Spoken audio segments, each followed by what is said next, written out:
Sure. First, I guess, Drew, you were the one that started. You guys both had great games from behind the arc, but I guess, Drew, you started it. Just what was that like when, you start out, get a three, and then it just kind of seemed to start rolling in? It was fun, but I got to thank my teammates for just getting me the ball, and my coaches just for putting me in plays to be able to score the ball. So it was a lot of fun tonight. When did you start to feel it? Because for a while there, especially a couple of long distance ones, it seemed like you were taking the ball right over half court and say, I'm lining this up. Oh yeah, I like to, once I hit 2 in a row, usually I like to pull a deep one and try it out, see if it'll go down, and then go from there. So that's kind of what I was doing tonight. Coach, I guess just first initial impressions of the game. You get your first win of the season. You were able to get everybody in. I'm really proud of our guys. I mean, we've obviously had a really tough, we're in the middle of a really tough stretch of 6 of our first 8 on the road.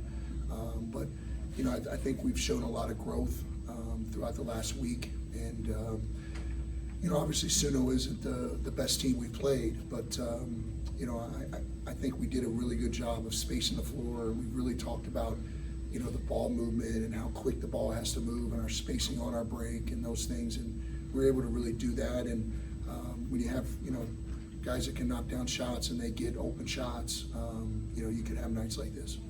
How important was it for you guys to keep your intensity? You said they're not the best team you played, but really first half especially, you kept your intensity going. Yeah. You got to be happy with that. I'm really happy with it, Jim.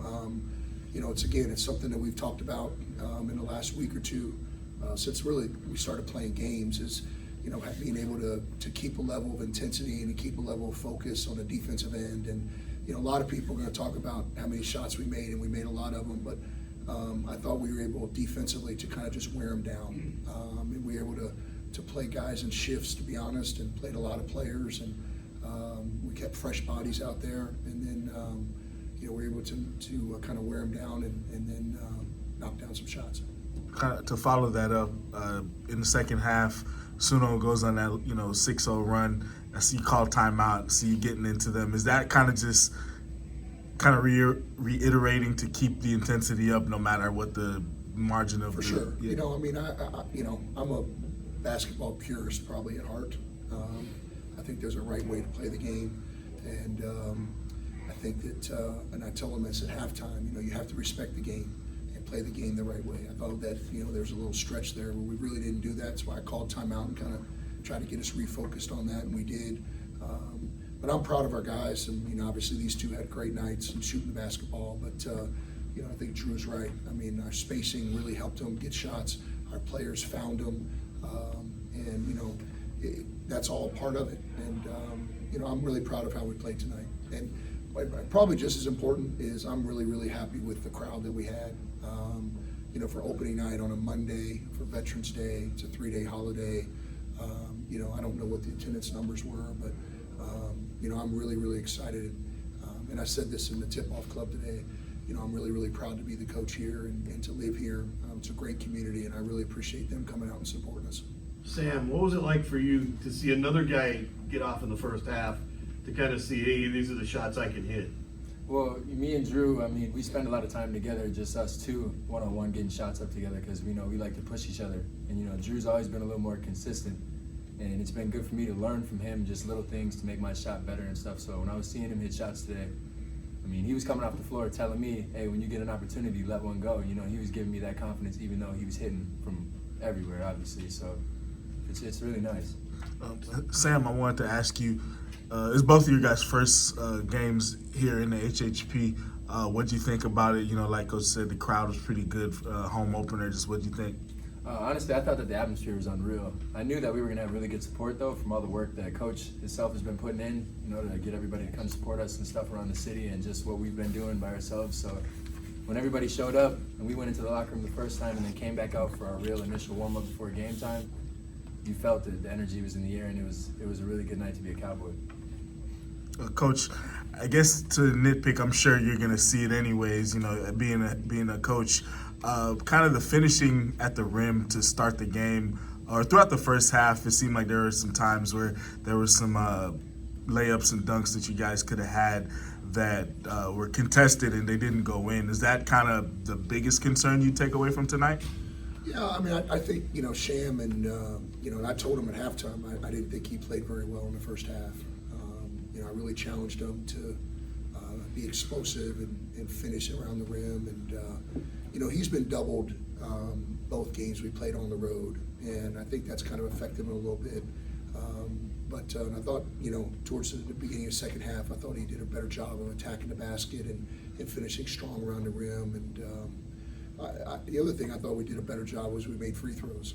It's been a huge emphasis in the last couple of days. It's always been an emphasis, but we've even put more and more on it. And everything that we really talked about and worked on, we were able to get better. And we showed some improvement tonight on both sides of the ball. I thought we just kind of wore people down, and we talked about that from day one. I think this team has more depth, and we were able to wear people down. You happier with the 26 turnovers you forced or the 23 assists? I don't know. I'm pretty happy with both of them, Jim, to be honest.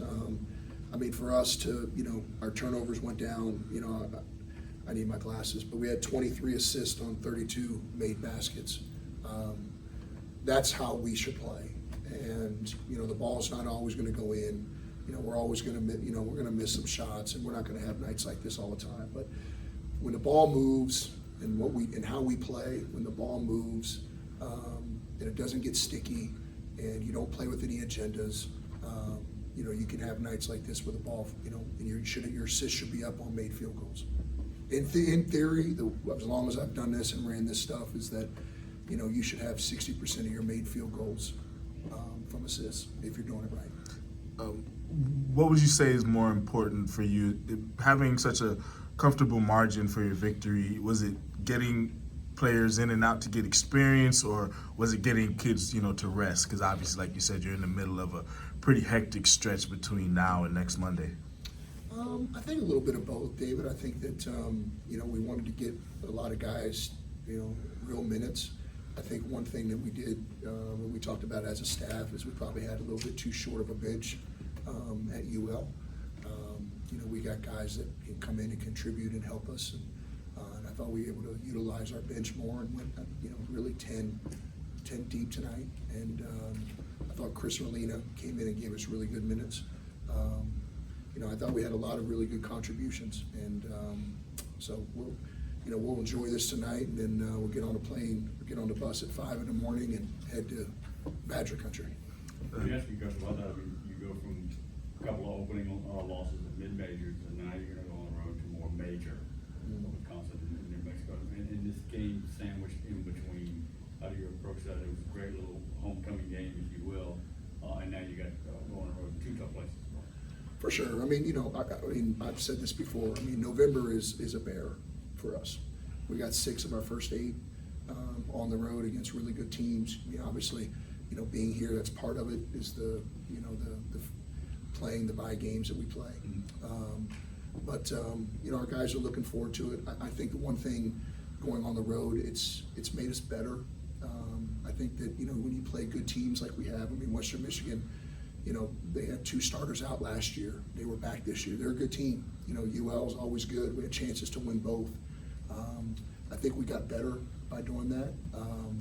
And, we obviously got 2 really good teams coming up, Rick. So we have to play really well, obviously. But, I think if we can learn from this experience of how, when we do things the right way and we move the ball, now obviously the competition will get a lot stiffer, and, we can't have the slippage at times we had. But overall, I was really pleased with how we played tonight. When you see a team like Nichols go into Illinois, lose in overtime, then go back and beat Pitt, does it build your confidence that you guys can compete with this level when you go into these bigger buildings? Yeah, for sure. I think that any given night, you look at, college basketball, it's any given night, anything can happen. I think that, the one thing Nichols has is, our coaching staff talked about it. They got 2 guys that start for them that's won a conference championship. And you have to do it to learn how to do it. You got to learn how to win to win. But I think that, us going on the road and playing a really good team, I think think is good for us. And, we'll have a great game plan. I know our guys are excited to play. And, I know how good Wisconsin is. But our league is getting better. I'm going to tell you, our league has gotten a lot better.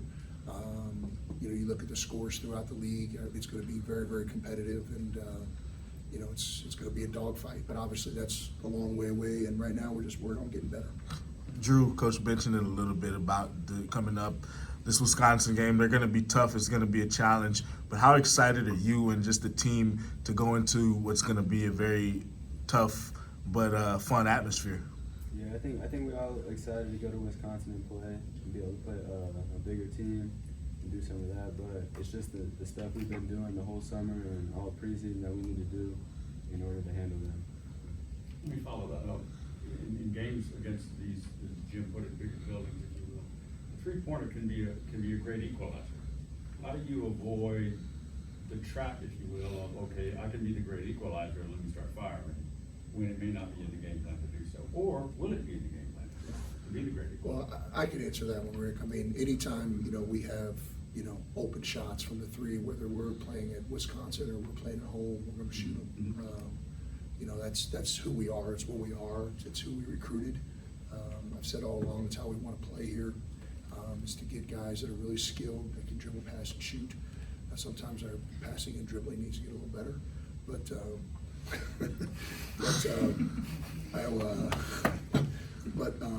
I want guys to play with great confidence. I was a shooter when I played many years ago, and the last thing you want to do as a shooter is to be looking over the bench wondering if it's a good shot. Now these guys know what a good shot is and what isn't, but I want guys to play with confidence, and that's why they're here. Can you beat either Sam or Drew in a three-point shooting contest? Don't say it, Coach.